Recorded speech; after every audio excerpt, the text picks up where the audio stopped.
to order the regular board meeting for the Vallecitos Water District this November 19th. 2025. Before we begin, I would like to announce that members of the public may watch the meeting live online by visiting the district's website and clicking the Watch Live icon. However, they will not be able to participate in the meeting remotely. I didn't ask anybody to give the Pledge of Allegiance. I'm going to ask Andrew Jackson fan out there if you could lead us in the pledge. Rise. Ready, begin. I pledge allegiance to the flag of the United States of America and to the republic for which it stands, one nation, under God, indivisible, with liberty and justice for all. I just found out he was an Andrew Jackson fan wearing his socks, so very patriotic. Thank you. Roll call. Directors, please indicate your attendance. All five are here, I can see, and we press the right buttons, and we're all here. Thank you. Do we have any additions to the agenda? No, sir. No additions. May I have a motion to adopt the agenda of the regular meeting November 19, 2025? Motion by Director Brown. Second. Seconded by Director Kirschbaum. Please vote. Motion passes. Thank you so much. Kirsten, do we have any public speakers? I've not received any requests to speak. No request this week. One of these days, we're going to have a public speaker. Yes, we will. All right. May I have a motion to approve the consent calendar as presented? So moved. Moved by Director Elitharp. I'll second that. Please vote. Motion passes. Thank you so much. Moving on to action items in the consent. Action items 2.1, 2.2, we have two. 2.1, request authorization for the Tres Amigos Waterline Replacement Project Phase 1 project acceptance. Yes, I'm going to hand this over directly to our Director of Engineering, Elizabeth Lopez, but I do want to say, and I don't want to steal all her information or all her thunder, but this project, Tres Amigos project, is near and dear to my heart, as it was one of the first projects identified that needs absolute replacement when I started here back in 2005.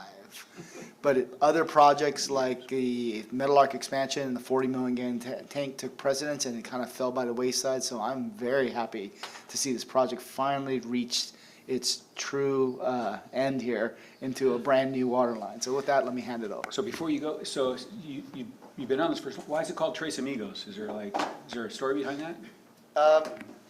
There probably is, and I just, you know what, I don't know. But I am going to probably meet up with somebody, and I could ask them and report back to the board in the future. Where those three amigos are, okay. I've been stumped. Yeah, I don't know the Yes. answer to that question either.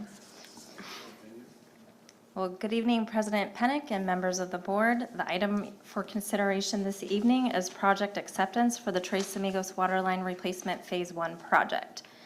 I want to begin by acknowledging that while I have the honor of formally requesting this monumental project for the district tonight, the staff most directly impacted by this project, our operations and capital facilities staff, are probably the ones most excited to see this project come to a successful completion, and they should truly get the credit for the completion of this project, which design has been ongoing and underway since 2020. The Tres Amigos project is located in the northern end of our district along Gopher Canyon Road and East Vista Way.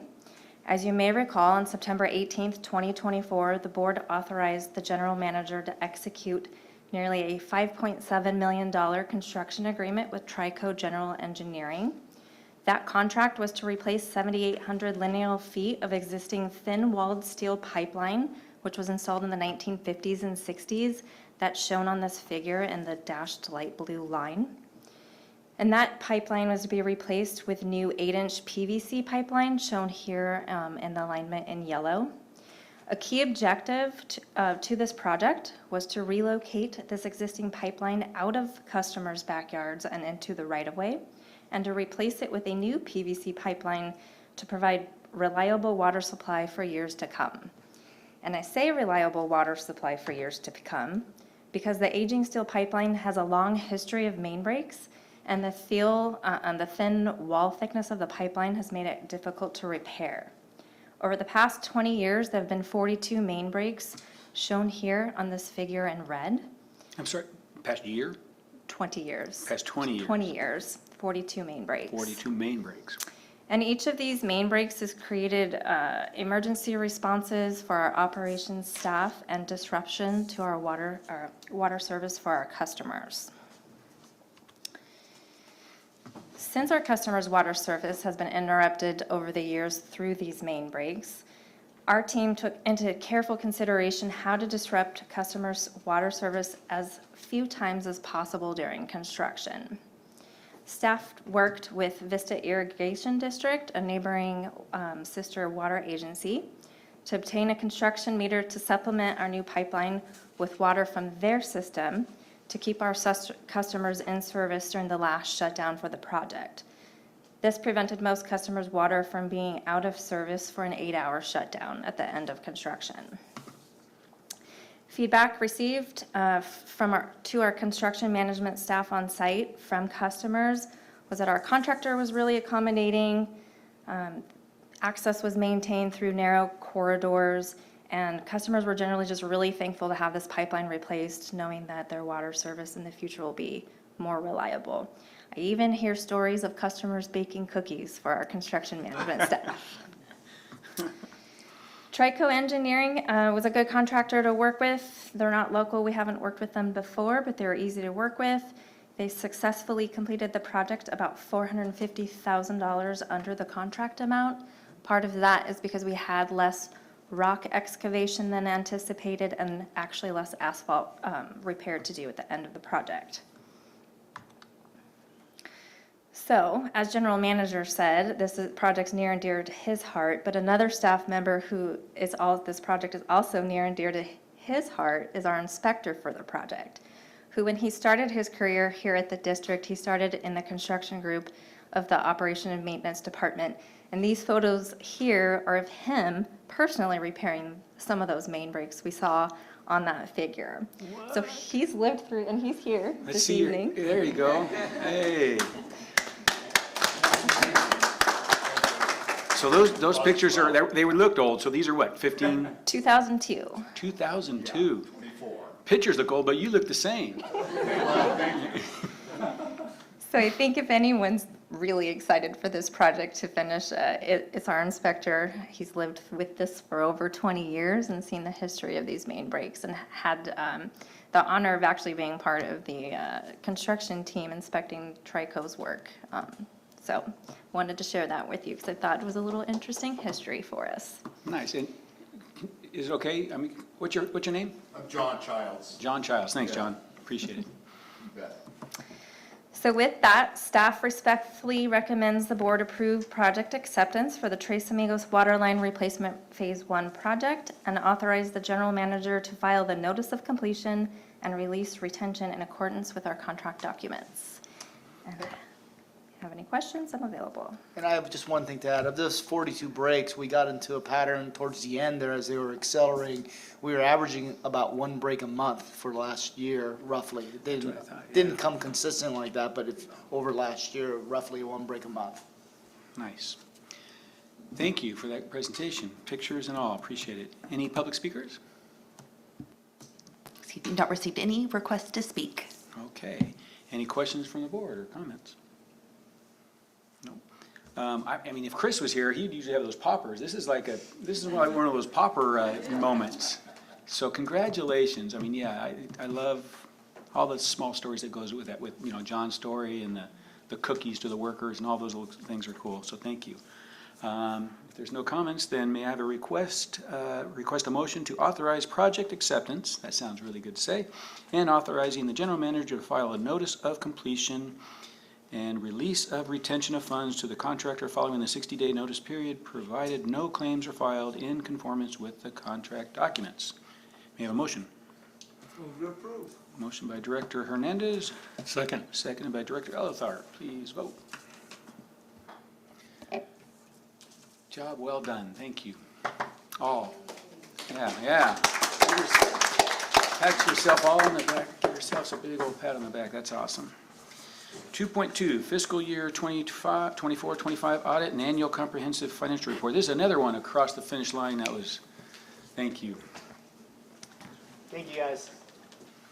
Appreciate yeah, it. well- Thank you, John. Thank you. Good job. And all. So while staff gets set up here, so as the Finance Committee knows, this was recently presented at the Finance Committee. And do we have our auditor in for this one also? So our auditor should be on Zoom on this one also. So with that, I'm going to hand it over to our finance team here, Jody Coco Alberts, and our CFO, Wesley Owens. You have many dream teams. Lots of dream teams. You gotta dream big.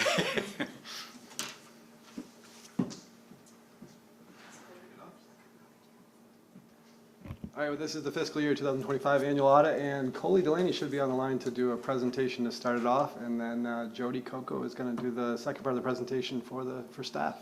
Nice. Thank you. Here, Wes, you guys can see me, and I can see myself there. There we go. Yeah, so thanks for accommodating me via Zoom today. I'm at a conference in Dallas, so let me share my screen here.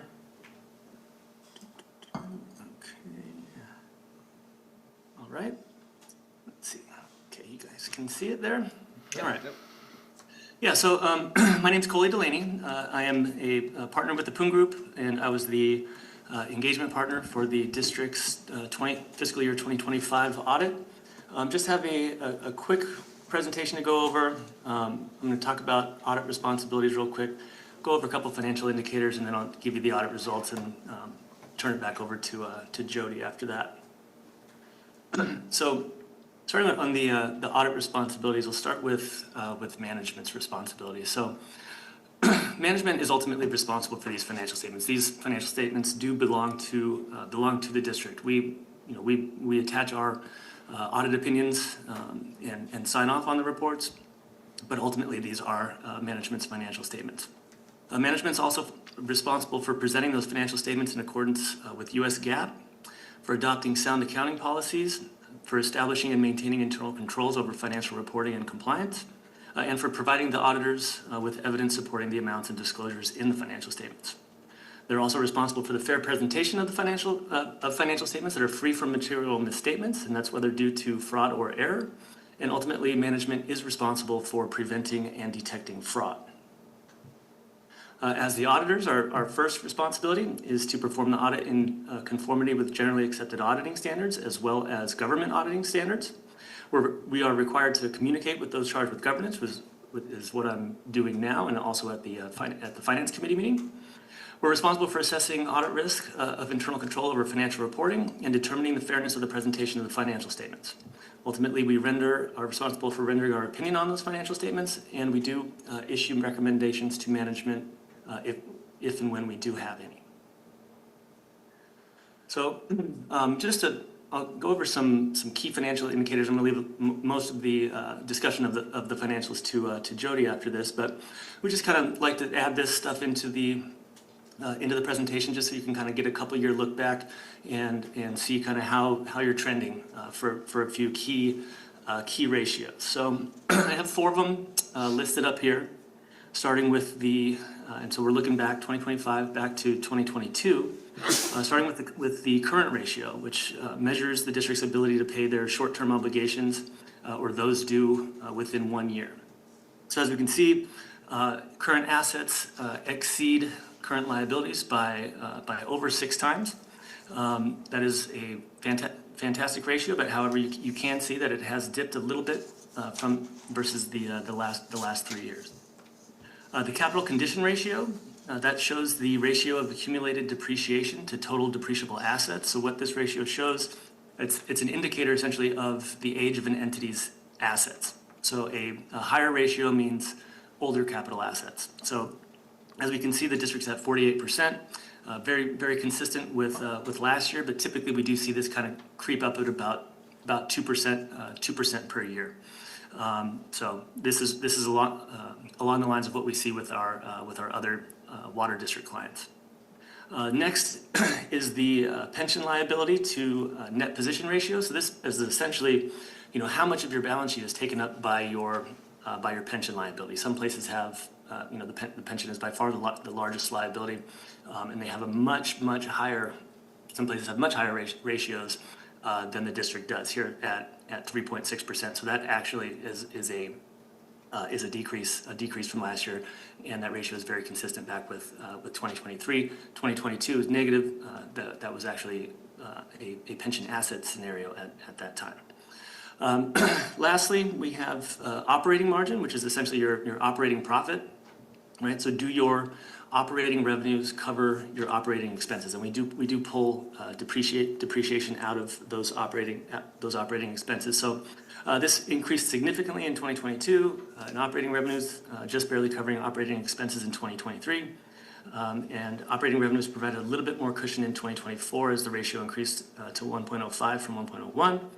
And for 2025, the district is at 1.04.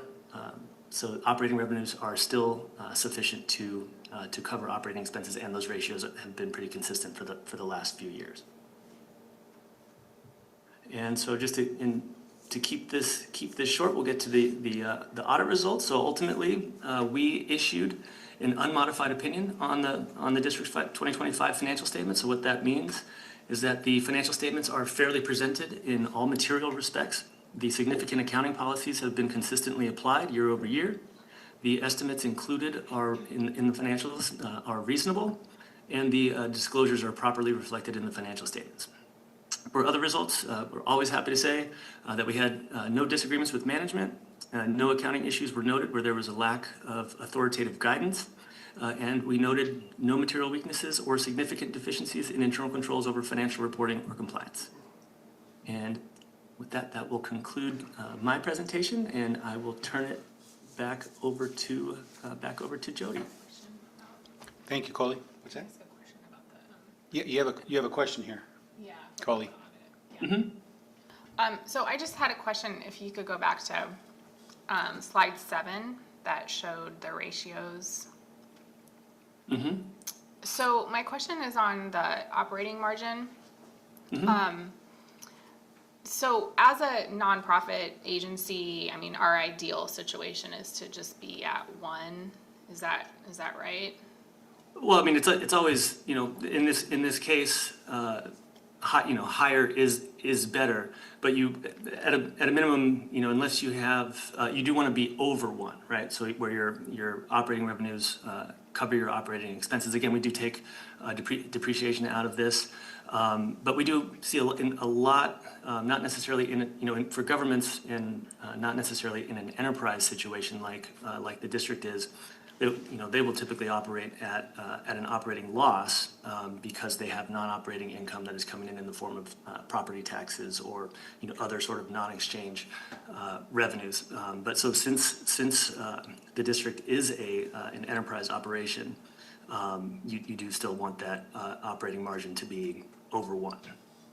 So just out of curiosity, and this doesn't really have to do with the audit, but is there any type of government ordinance or law that says that as a nonprofit agency we have to be below a certain number, like 2 or something like that?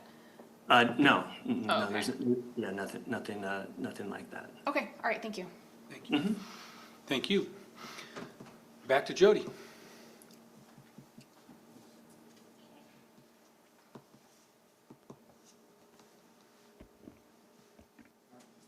Good evening, President Pennock and members of the board. Microphone on, please. There you go. Okay. I will go ahead and continue with presenting on the annual comprehensive financial report for fiscal year ended June 30, 2025.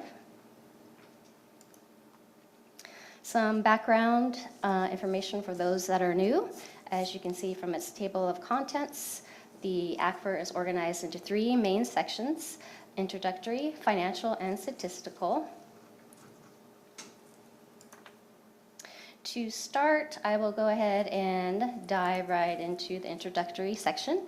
The introductory section of the ACFR includes these items: the letter of transmittal, which gives some background information about the district and describes the district as a reporting entity.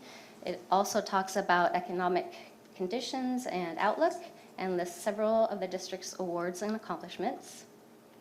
The intro section also includes the GFOA award, which has been received the past 6 years, an org chart, a list of principal officials, and the district's service area map. Moving on to the financial section. This section includes the independent auditor's report, management discussion and analysis, the financial statements, which are the statement of net position, statement of revenue, expenses, and changes in net position, and the statement of cash flows. There are also several detailed notes related to the financial statements. The basic financial statements, including the notes, are the only items within the report that require an audit, but including the introductory and statistical sections in the report provides a more comprehensive financial report that allows users of the report to have more information that they need to more fully assess the financial health of the district. Also, in order to receive the GFOA award, those additional sections are required. And then there's also some supplementary type of information related to pensions and other post-employment benefits at the end of this section. And so for this financial section of the presentation, I will focus mainly on the MD&A, which provides an overview of this year's financial highlights and analysis. Listed here are some comparative financial highlights.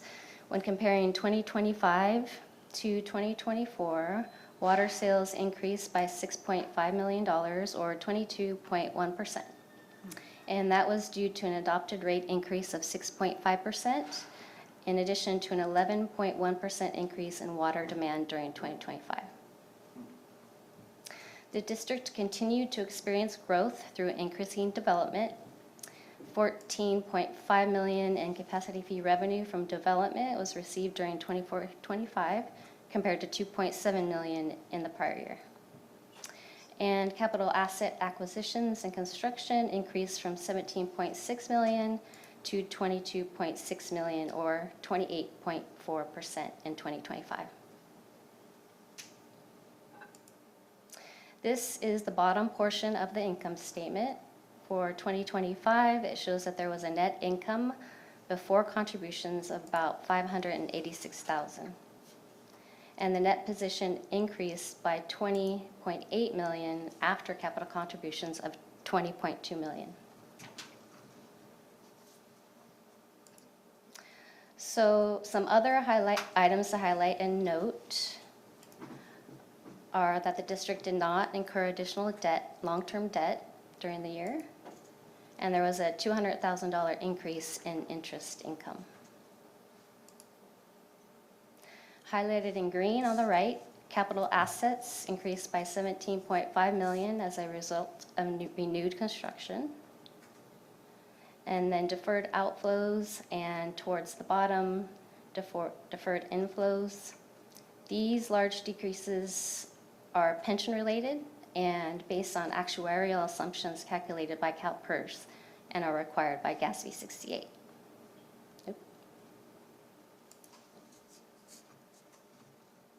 Current liabilities increased by $3.4 million, primarily due to an increase in construction-related deposits. And the decrease in non-current liabilities is primarily due to paying down debt during the current year. The district has 3 major sources of revenue. 41% of total revenues are water sales, 21% sewer service charges, and 19% ready-to-serve charges. It is also worth noting that property tax revenue in green increased by $312,000 due to increases in property values and redevelopment agency revenue. And reclaimed water sales decreased significantly due to the Meadowlark plant being shut down since December of 2024. And then on the expense side, the large decrease in general and administrative costs is due to a prior year restatement of compensated absences costs required by GASB 101. That GASB 101 was implemented during 24-25, and this resulted in an additional expense accrual of $1.2 million for 23-24.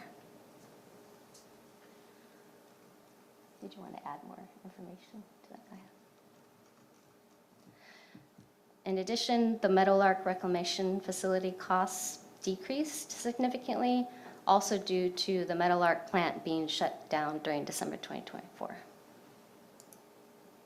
The MD&A also includes some information about restrictions, commitments, and limitations. The district had 4 projects that were contracted for at least the design phase, totaling $28.6 million. And the project names are Montiel Lift Station Replacement, Tres Amigos Waterline Replacement Phase 1, MRF Conversion to Sodium Hypochlorite, and Chlorine Contact Tank Expansion. Another major commitment of the district is its long-term debt, which was $62.8 million as of 6/30/2025.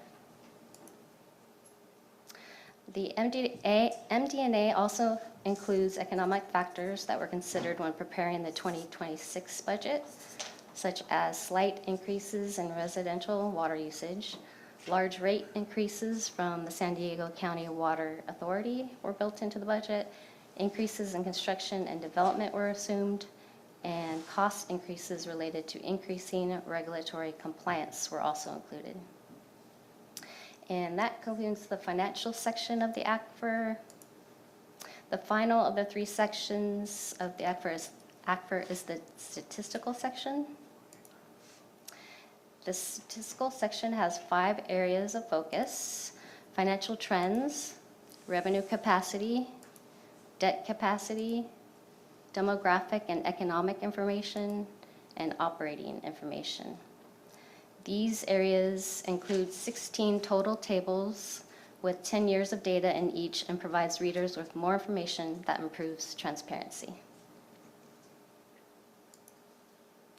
And finally, what's next? Next, Finance will be completing a very detailed checklist required by GFOA to apply for the Certificate of Achievement for Excellence in Financial Reporting. And with that, staff's recommendation is to consider and accept the 2025 Annual Comprehensive Financial Report. Thank you, and we are available for any questions. Thank you, Jody. That's a lot to consider and accept. Thank you. Do we need a motion? Is this just information? It's considered accept this motion, but I just want point of clarification for maybe Wes or Jody. So the ACFR is a look back on what happened last year as of June 30th, 2025, and the year before, that prior year, correct? Well, 2024 is presented for comparative purposes, but it's looking at 25, yes. It's Okay. Okay, so that's why some of the actions taken by the board since then aren't included in this year's ACFR, but will be considered in next year's ACFR. Gotcha. Great. There was a lot of good news in there. Thank you. I just had one, and any comments, questions? And I was pleasantly surprised with the inflows, the outflows, the pension liability. What would cause that to go down? You'd think it would always go up. What would cause that to go down besides, death or change of, what causes a? No, and that's interesting, and we present a lot about it during the budget process, and it's all determined by PERS and their earnings. So we contribute to PERS, and PERS has their annual earnings they report. The pension liability is the unfunded accrued liability. That's the portion where they basically say, based on the number of people you have, retirees and current workers, this is how much we need in the pot to pay future retirement costs. Correct. In order to get to these future retirement costs, we have to earn a certain amount of money, and we're making the assumption that it's going to be 6.8%.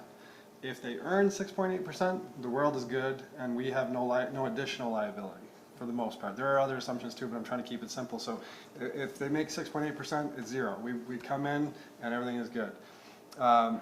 If they don't, if they make less than 6.8%, and again, remember they have to earn, so you say, well, you almost earned 7%, but they have to get that to make it zero. If they earn less than 6.8%, that creates an additional liability for us. They say, oops, we didn't earn 6.8%, we only earned 6%, so now you need to fund that additional 0.8% that's in there. And we're gonna create a new liability for you that adds onto your old liability, and there's a lot more details to it, but that's kind of how it works. So it increases or decreases based on their earnings.